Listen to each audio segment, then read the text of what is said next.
اس میں آپ کو بتاتے چلیں کہ فلسطین کے حوالے سے جب جو بائیڈن الیکٹ ہوئے اور ڈونلڈ ٹرمپ کے جانے کی خبر ملی تو ان کی جانب سے آفیشلی کوئی سٹیٹمنٹ سامنے نہیں آئی، نہ کنگریچولیشنز کی اور نہ ہی اس کے کوئی اپوزٹ سائڈ کی۔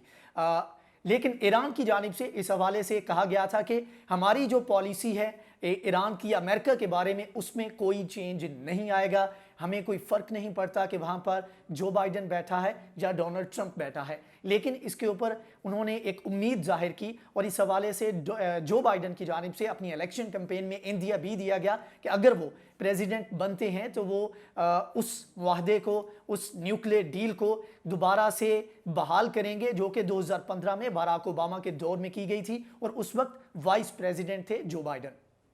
اور ایران کی جانب سے بھی اسی طرح کی سٹیٹمنٹ آئی کہ ہم امید کرتے ہیں کہ اسی سٹیٹمنٹ کو بحال کیا جائے۔ لیکن یہاں پر ایک انٹرسٹنگ چیز یہ ہے کہ ڈونلڈ ٹرمپ جاتے جاتے مسئلے مسائل کھڑے کرنے جا رہے ہیں، خاص طور پر ایران کے لیے، کیونکہ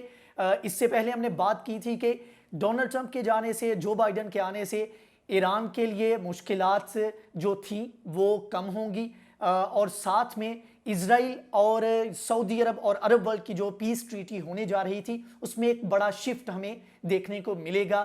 لیکن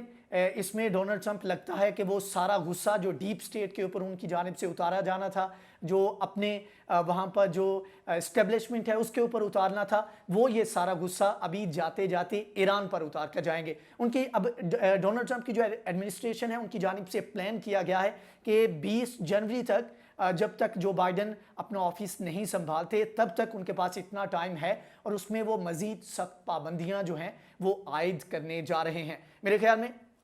اسرائیل کی جو لابی ہے کافی سٹرونگ ہے امریکہ میں، تو ان کی جانب سے کہا گیا ہوگا کہ بھئی ابھی معاملات ہمیں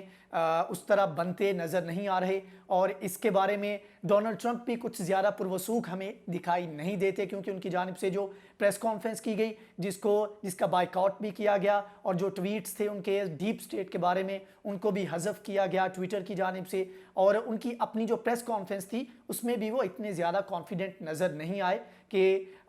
جن سٹیٹس کے بارے میں ان کی جانب سے اعتراضات کیے گئے کہ ان کے نتائج اگر چینج ہوتے ہیں تو اس سے الیکشن کے جو نتائج ہیں ان کے اوپر کوئی اثر پڑے گا۔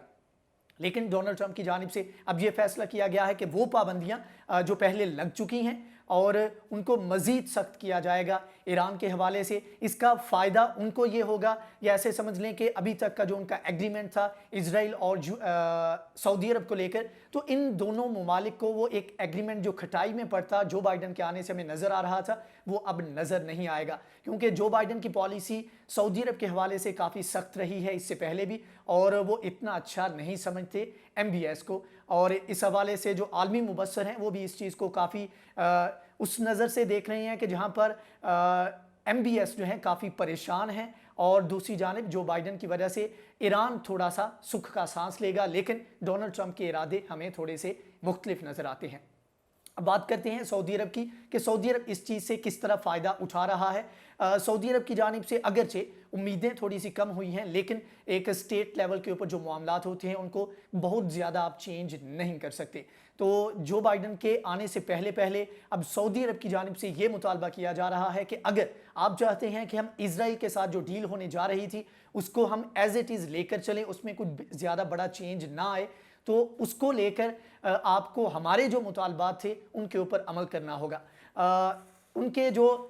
سٹیٹ کے حوالے سے یا پھر جو اسلحے کی جدت کو لانے کے حوالے سے جو ایگریمنٹ تھے شاید ان میں تھوڑا سا چینج آئے، لیکن ایک کام جو وہ جاتے جاتے ڈونلڈ ٹرمپ کر سکتے ہیں وہ یہ ہے کہ ایسے قوانین لے کر آئیں جس میں ایران کے اوپر مزید پابندیاں عائد کی جائیں، تو اس میں بھی ہمیں ایک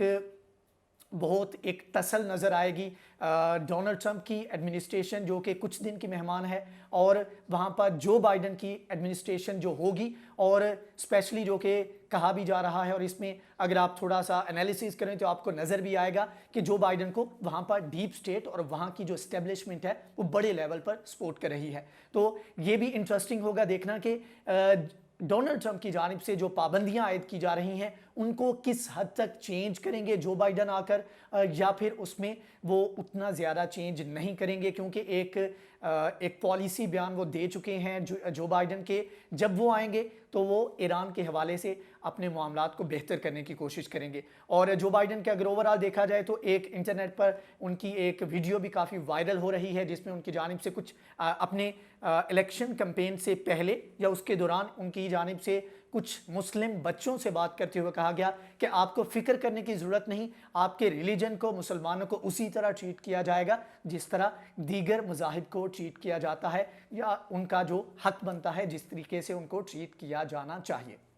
تو اب دیکھنا ہوگا کہ مسلمانوں کو لے کر اور خاص طور پر سعودی عرب کو لے کر وہ کس طرح کی پالیسی لے کر آتے ہیں، کیونکہ ان کی سعودی عرب کے حوالے سے جو ایک سخت قسم کا بیان ہے اس کی 2-3 وجوہات ہیں۔ ایک تو ان کا ایک نظام حکومت اور ایک ہیومن رائٹ کی جو وائلیشنز ہیں اس کے اوپر بہت زیادہ اعتراضات کیے جا رہے ہیں۔ یمن میں جس طریقے سے معاملات کو ہینڈل کیا جا رہا ہے، اتنی بڑی امریکہ کی سپورٹ ہونے کے باوجود اس کے اوپر بھی ان کو کافی زیادہ اعتراضات ہیں۔ تو اس حوالے سے ہمیں لگ رہا ہے کہ آنے والے وقت میں اگر معاملات کو بیلنس کرنا ہے سعودی عرب نے، تو اس حوالے سے یو ایس ہمیں ڈو مور کا سعودی عرب سے مطالبہ کرتا نظر آئے گا۔ تو انٹرسٹنگ ہے یہ آنے والے دن، جس میں یہ دیکھنا ہوگا کہ ایران اس چیز کو کس طرح لیتا ہے، فلسطین اپنے سٹانس کے اوپر کس طرح قائم رہتا ہے، اور سعودی عرب کے لیے کیا مشکلات ہمیں آنے والے وقت میں نظر آئیں گی۔ جیسے جیسے نئی ڈیولپمنٹس ہوتی ہیں اس کے بارے میں ہم انشاءاللہ آپ کو آگاہ کرتے رہیں گے۔ اگر آپ کو ہماری یہ ویڈیو پسند آئی تو پلیز اس کو لائک کریں، شیئر کریں، ہمارے چینل کو سبسکرائب کریں۔ نیکسٹ ویڈیو میں حاضر ہوں گے، تب تک کے لیے اللہ حافظ۔